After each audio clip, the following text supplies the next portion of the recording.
This is definitely the strangest preparation for Holy Week that I've ever had. Normally by this stage, I am madly dashing around, trying to get orders of service printed, sorting out flowers for Maundy Thursday, panicking that nobody's going to have their feet washed, desperately trying to remember how I do all of the liturgies that we only do once a year.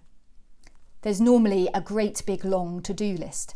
Sort out palms, find readers, polish throughable and so on. But today, my to-do list says precisely nothing.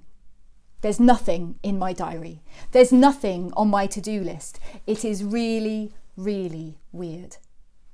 And it's left me asking a very big question. How on earth do we enter into Jerusalem with Jesus when we can't go out on a procession with palms? How do we sit with him at the Last Supper or watch with the disciples until midnight when we can't be with others? How do we stand at the foot of the cross when we can't be in church? How do we gather around the new fire and celebrate the resurrection when we can't even leave our homes? These are really big questions being faced by Christians all over the world. But for now, it's just Palm Sunday that we need to worry about. Normally at St John's, we join in with our brothers and sisters from other parishes in the deanery and from the Roman Catholic and Methodist churches.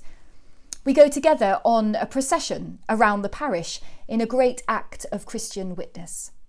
It's a slightly chaotic affair, noisy and joyful, and we arrive back at St John's ready to enter triumphantly into our building and ready to begin in earnest the story of Holy Week. I came across this painting by American artist John August Swanson. It reminded me of our procession. Ours isn't quite so big, but the children run freely around with their palms. People in the flats and hotels along Seven Sisters Road come out to windows and balconies to watch us come past, and there is, of course, a donkey. I love how this painting captures the busyness and the colour of the scene. It's hugely crowded. It would be impossible to count the number of figures present. You can sense the movement as people rush towards this person on the donkey and the soldiers look on, powerless to act. There is nothing to distinguish the person of Christ from any of the other figures, bar the fact he is riding the donkey, and yet he is so clearly the focus of all of this. What I think is curious too is that none of the figures are smiling. This is not really a scene of great joy. It's not the sort of ticker-tape parade that you might see when a football team returns home with the World Cup, but it is nonetheless a triumphant entry into Jerusalem. Triumphant is the key word here. Jesus is coming to Jerusalem triumphantly. He's the Son of David, the King of Kings, the Lord of Lords, none other than the Son of God, coming to the place where, for the Jewish people, God lived in the temple. Jesus comes triumphantly into Jerusalem to fulfill his mission, to do the only thing that he was born on earth to do, which was to die. To die for our sake, to die for the sake of the crowd who had come to lay their cloaks before him. Die for the soldiers who, for now at least, stand by helplessly watching. To die for our sins so that we may enter triumphantly into the kingdom of heaven. In his gospel, Matthew points out that despite this being a triumphant entry, the whole city is in turmoil. I think Swanson's painting does well at portraying that. The day-to-day life of the city has clearly paused as people point, question, shout, and follow. The idea of things not being as they normally are and this triumphant entry go hand in hand, which is just as well for us in these tumultuous days.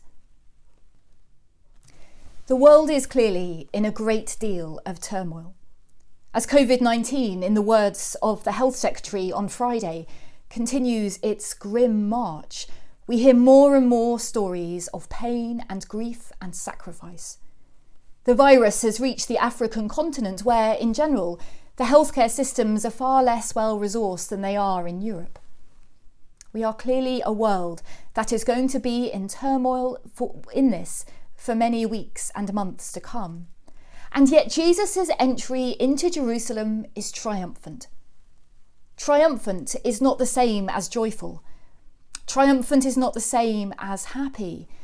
Triumphant is the one who, despite the fact this world is in so much turmoil and pain, still comes into Jerusalem to enact his saving work. And though we do not enter with him into our churches this Holy Week, Jesus does enter triumphantly into our homes instead. We can join with him through these last few days of his earthly life just as profoundly and fully from our own homes. I'll be putting more resources on our website and on this YouTube channel over the next few days to help you walk with Jesus through this Holy Week. But for now, let Christ enter triumphantly into your homes. And whilst the world is in so much turmoil, and while this will be such a different Holy Week, remember, Christ will rise on Easter Day.